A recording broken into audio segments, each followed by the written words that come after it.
Ok, meus amigos, então eu falava aqui, né, da questão relacionada à teoria do direito subjetivo, que foi trazida por Feuerbach no começo do século XIX. É importante lembrar que a obra do Feuerbach, o Tratado de Direito Penal Alemão, é publicada em 1801, então é realmente comecinho do século XIX. E é nessa obra, nesse Tratado de Direito Penal Alemão, que ele traz as suas grandes teorias, inclusive a teoria do direito subjetivo, né? Tem outras teorias dele muito conhecidas, ele desenvolve a ideia do princípio da legalidade, ele é o criador daquela máxima em latim, né? Enfim, que concretiza o princípio da legalidade, que é o nullum crimen, nulla pena, sine previa lege. Então é uma expressão criada a partir de 3 máximas que ele desenvolve. É ele que desenvolve a teoria também lá quando a gente estuda a teoria da pena, é ele que desenvolve a teoria que é conhecida como teoria da prevenção geral negativa. Então realmente o Feuerbach ele traz muitas teorias de extrema importância para nós. Mas aqui, no que nos interessa no nosso tema de hoje, veja que ele acaba por trazer uma tentativa de estabelecer um limite material ao poder punitivo. Essa tentativa dele de estabelecer, portanto, esse conceito material de crime, nós já procuramos desenvolver nos 2 blocos anteriores, que a ideia de um conceito material de crime nada mais é do que a tentativa de estabelecer esse limite material ao poder punitivo do Estado, estabelecendo, portanto, o que pode ser objeto da lei penal, objeto, portanto, da incriminação ou da criminalização, como preferirem. Bom, e aí, Feuerbach vai dizer que o crime seria aquela conduta que afrontaria direitos subjetivos. Então, se houver uma afronta a direitos subjetivos, então nós poderíamos falar aqui em uma conduta que seria criminalizada, uma conduta criminosa, portanto. Bom, qual é a grande questão em relação a esse pensamento do Feuerbach? Veja que já é um pensamento que já é mais adequado ao modelo de direito penal que a gente tem hoje, quando a gente pensa em relação à obra de Garofalo e à obra de Ferri. Muito embora Feuerbach tenha escrito em 1801, e, portanto, antes de Garofalo e de Ferri, né, que escreveram em meados do século XIX. Mas, realmente, os pensamentos de Ferri e de Garofalo, né, eles se afastam daquele modelo de direito penal que a gente tem atualmente. Ferri, por falar em moralidade média, que é esse conceito tão vago, tão indeterminado, e que, ademais, conforme a gente dizia, nós precisamos realmente aqui estabelecer, né, essa questão, quando a gente fala em uma moralidade média, é algo tão abrangente que ainda vincula direito penal e moral, ainda vincula direito e moral.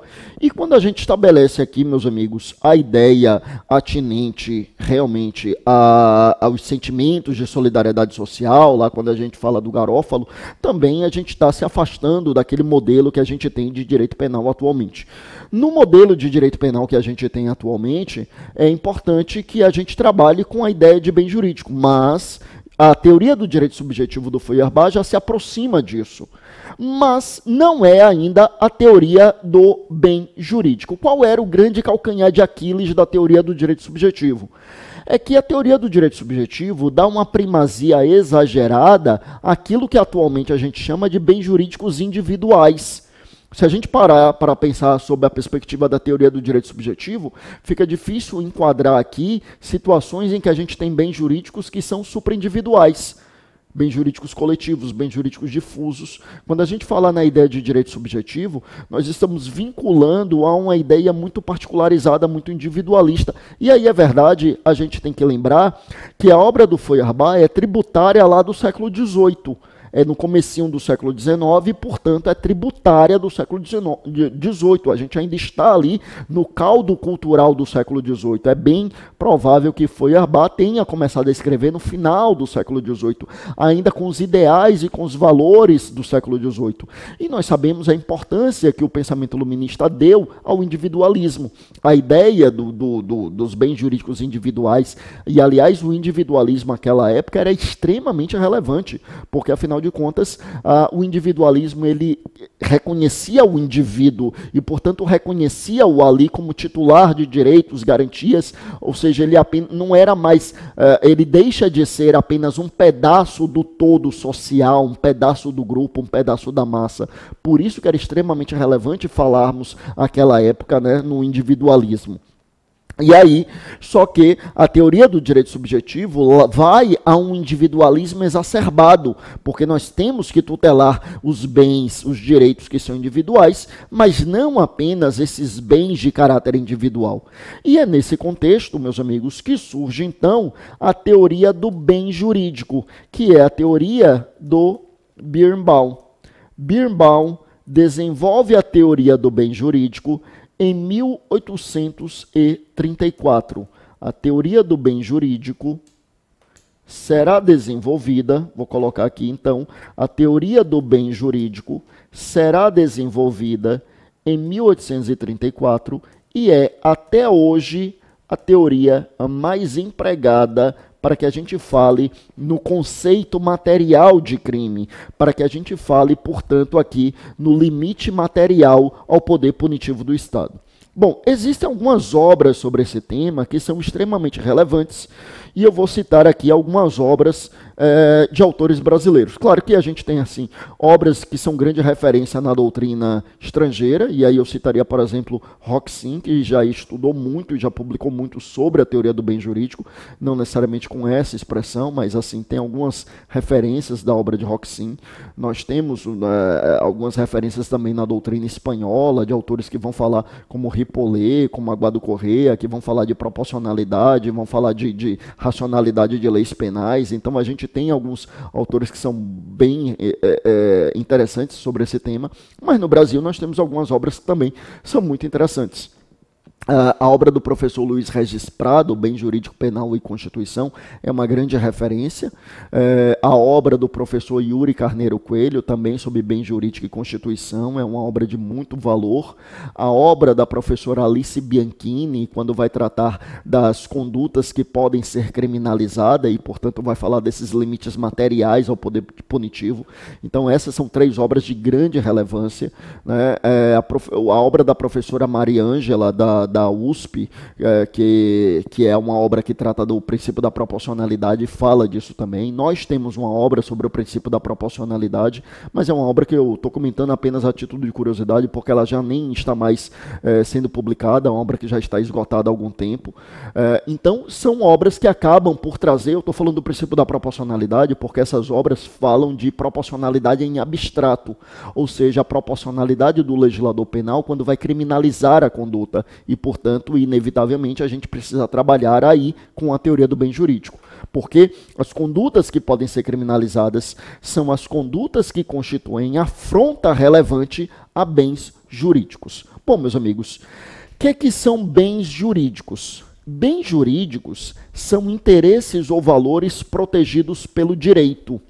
Bens jurídicos são interesses ou valores protegidos pelo direito. Quando a gente fala em bem jurídico, veja que nós estamos falando de um ente, de um dado que pode ser material ou imaterial. Então, estamos falando de um ente, de um dado que pode ser material ou imaterial, tá? Então, meus amigos, é muito importante que a gente compreenda que estamos aqui trazendo uma situação em que realmente nós precisaremos lembrar que aqui eu posso ter bens jurídicos de cunho material ou a gente pode ter bens jurídicos de cunho imaterial, ok? Então, bens jurídicos, eu repito, de cunho material ou de cunho imaterial. Pois bem, esses bens jurídicos podem ser individuais, podem ser supraindividuais. E aí, no rol dos supraindividuais, a gente pode falar nos bens jurídicos coletivos, nós podemos falar nos bens jurídicos difusos. Então, nós temos aqui, meus amigos, uma quantidade expressiva, relevante aqui, de temas relacionados aqui a essa matéria, tá? Muito importante, então, chamarmos a atenção aqui para isto. Bom, que mais que a gente tem aqui de importante? Em assim sendo, então, é extremamente importante que a gente recorde que nós temos aqui essa situação em que a gente fala na teoria do bem jurídico. Bom, que mais que a gente tem aqui, meus amigos, quando a gente traz a teoria do bem jurídico? Então, a gente teria aqui a teoria do bem jurídico, em que a gente poderia trazer essa situação, a gente poderia limitar o poder punitivo do Estado. E até hoje, eu repito, a teoria do bem jurídico é tida como o maior dos limites materiais ao poder punitivo do Estado. Eu vou voltar para a teoria do bem jurídico, claro, afinal de contas, bem jurídico é o nosso tema, mas ainda falando sobre o limite material ao poder punitivo do Estado, a gente precisa desenvolver algumas coisas. Por quê? Para a grande maioria hoje da doutrina penal, seja no Brasil, seja no exterior, a função do direito penal é a função de tutela de bens jurídicos. Para a maioria atualmente, a função do direito penal é a função de tutela de bens jurídicos. Agora, nem todo mundo pensa assim. Aí é importante a gente lembrar que, como limite material ao poder punitivo do Estado, nós temos ainda a obra do Jacobs, né? Guintar Jacobs, que vai trabalhar com a ideia não de bem jurídico, ou pelo menos não bem jurídico da forma como os outros autores trabalham. Jacobs vai falar na questão do sistema normativo. Sistema normativo. Para Jacobs, a função do direito penal não é a função de tutela de bens jurídicos, pelo menos não bem jurídico da forma como nós conhecemos. Porque para Jacobs, a função do direito penal é a função de preservação do sistema normativo. O direito penal ele serve para preservar esse sistema normativo. E Jacobs vai recorrer à obra de Luhmann, pelo menos é o que ele argumenta, porque os defensores de Luhmann dizem que a obra de Jacobs não é luhmanniana, que é contrária à obra de Luhmann, mas o próprio Jacobs recorre à obra de Luhmann, ele mesmo cita Niklas Luhmann, que trabalha com a teoria dos sistemas e vê o direito como um sistema, um subsistema social, e Jacobs vai falar no sistema normativo, sistema de normas, e vai entender que a função do direito penal é a de preservação desse sistema normativo, né? Bom, é uma ideia que, inclusive, ele vai se inspirar também em Hegel. Hegel dizia que a função do direito penal era a preservação da validade do direito, porque Hegel dizia que quando o sujeito comete um crime, ele está negando o direito, e ao aplicar uma pena, nós estamos negando o crime. Então, o crime nega o direito e a pena nega o crime. Então, a pena seria a negação do crime, que é a negação do direito. Negação da negação é afirmação. Então, a pena para Hegel é a afirmação do direito. Jacobs defende mais ou menos isso. Para Jacobs, o direito penal ele objetiva preservar o sistema normativo como um todo. E a isto Jacobs chama de bem jurídico. É por isso que eu dizia que para Jacobs a função do direito penal não é de tutela de bem jurídico, pelo menos não bem jurídico da forma como nós conhecemos. Porque o conceito que Jacobs dá para bem jurídico é um conceito bem diferente. Então, por isso que eu dizia, né, que a função do direito penal para Jacobs não é a função de bem jurídico da forma como nós conhecemos, da forma como é majoritariamente conhecida. Feita essa observação em relação à obra de Jacobs, eu retorno à ideia de bem jurídico. Então, o bem jurídico, a teoria do bem jurídico, objetivaria aqui a limitação ao poder punitivo do Estado. E o que é esse bem jurídico? Eu já disse, o bem jurídico é justamente o bem jurídico ele é justamente um ente, um dado que pode ser material ou imaterial. E este ente, este dado material ou imaterial, ele é protegido pelo direito. Ele é um interesse ou ele é um valor que é protegido pelo direito. Se o interesse ou valor é protegido pelo direito, então ele é um bem jurídico. Contudo, nem todo bem jurídico é um bem jurídico penal. Por quê? Porque nós temos alguns interesses ou valores que são protegidos por outro ramo do direito. Eles não são protegidos pelo direito penal. Eles não possuem, no dizer da professora Alice Bianchini, a dignidade penal. Não possuem dignidade penal. Não possuem dignidade penal significa dizer eles não são considerados, quando a gente diz que eles não possuem dignidade penal, nós estamos dizendo que eles não são considerados, meus amigos, dignos da proteção do poder punitivo do Estado, do direito penal. Então não possuem, eu repito, a chamada dignidade penal.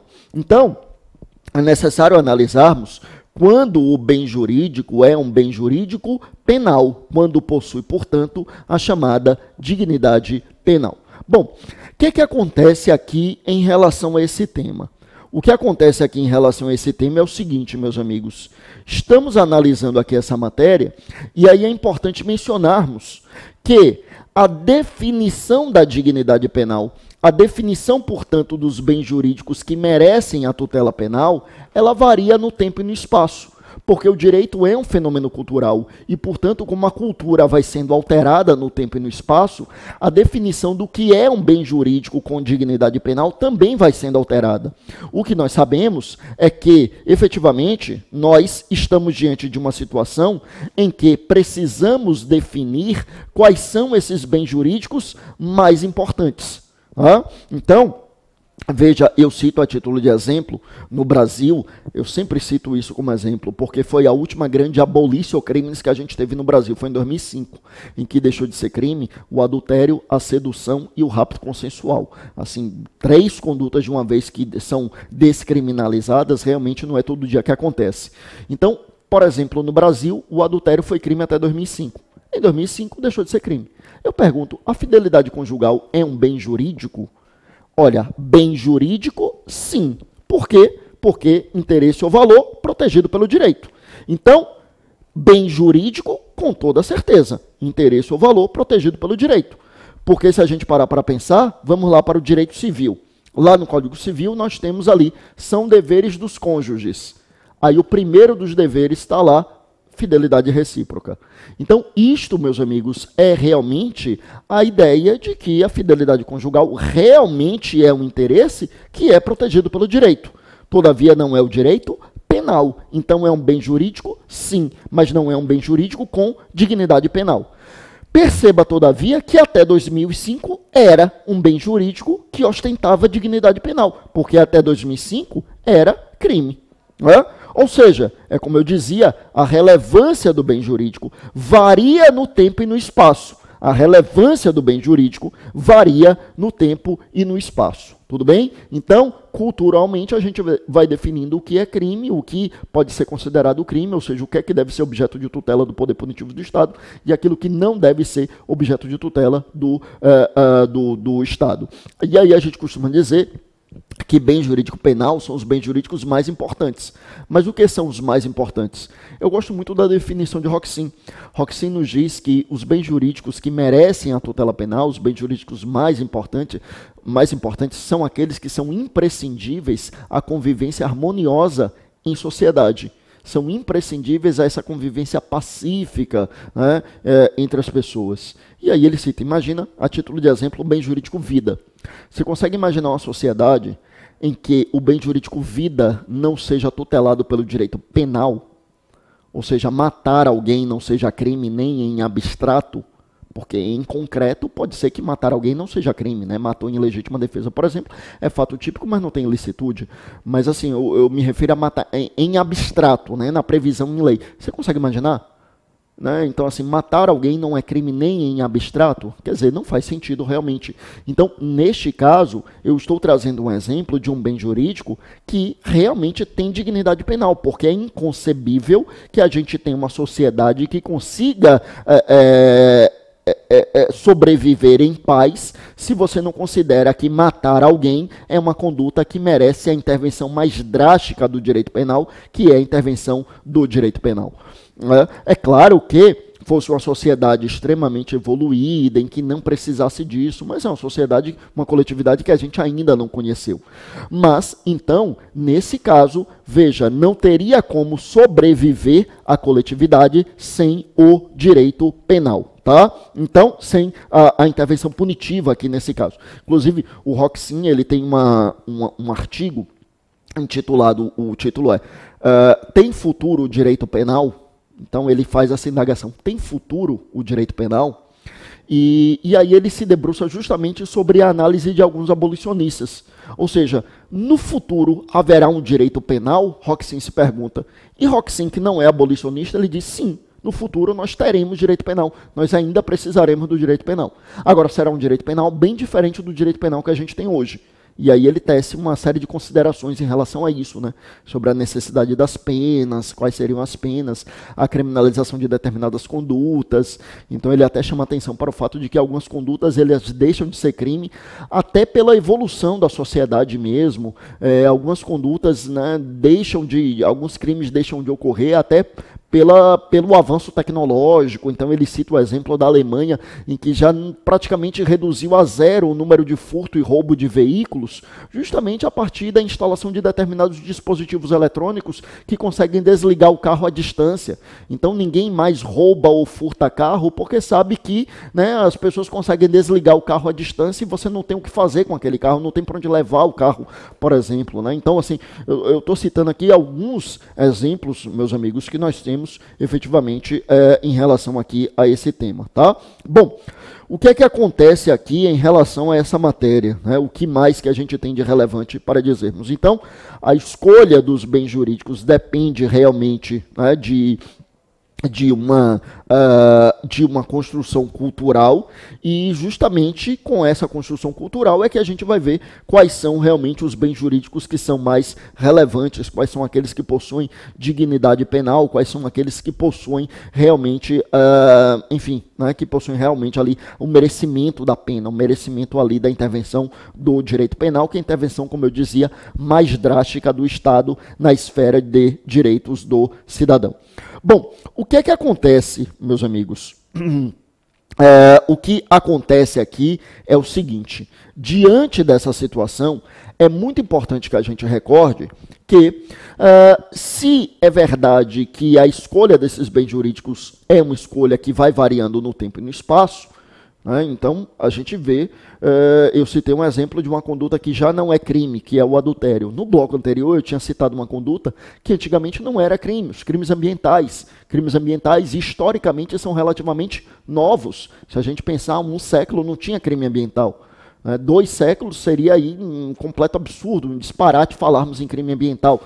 Então, são condutas que vão evoluindo com o passar do tempo. Com o passar do tempo, nós vamos alterando a seleção daqueles bens jurídicos que são mais ou menos relevantes. O fato é que, atualmente, parece haver um certo consenso em relação ao fato de que, quando a gente fala em bem jurídico, nós temos que trabalhar dentro de uma perspectiva constitucionalista. Perspectiva constitucionalista. Então, precisamos trabalhar o bem jurídico em uma perspectiva constitucionalista, eu repito. Tá? Em relação a isso, eu repito, parece haver um certo consenso, seja no Brasil, seja na doutrina estrangeira. Agora, nós temos 2 grandes grupos de teorias constitucionalistas. Temos as teorias constitucionalistas amplas, e temos as teorias constitucionalistas restritas, também chamadas de restritivas. Teorias constitucionalistas amplas e teorias constitucionalistas restritas. As teorias constitucionalistas amplas dizem que a seleção dos bens jurídicos encontra sua sede material na Constituição, a seleção dos bens jurídicos, e aqui eu estou me referindo aos bens jurídicos penais, né? Então, a seleção dos bens jurídicos que serão objeto de tutela pelo direito penal encontram sua sede material lá na Constituição. Contudo, nas teorias constitucionalistas amplas, não há necessidade de que a Constituição defina especificamente algum bem jurídico. Ou seja, não há necessidade de que exista ali um catálogo de direitos especificamente descrito na Constituição.